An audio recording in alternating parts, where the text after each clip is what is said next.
أسعد الله أوقاتكم أصدقائي.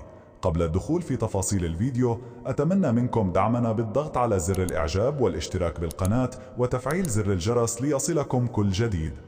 التصفيات الآسيوية المكملة من أجل التأهل إلى نهائيات كأس آسيا 2027.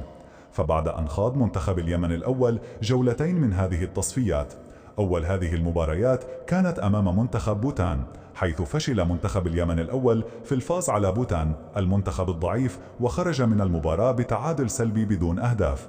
وفي الجولة الثانية لعب منتخب اليمن الأول مع منتخب لبنان من أجل صدارة المجموعة، لكن الحظ وقف معاند لمنتخب اليمن وخرج أيضا بتعادل سلبي بدون أهداف. وفي هذا الفيديو سنتكلم عن موعد مباراة منتخب اليمن الأول في الجولة الثالثة والرابعة، وذلك عندما يواجه منتخب بروناي ذهابا وإيابا.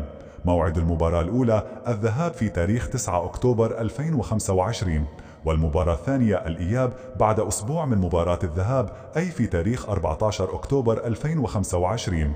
إلى هنا وصلنا إلى نهاية الفيديو، بالتوفيق لمنتخب اليمن الأول.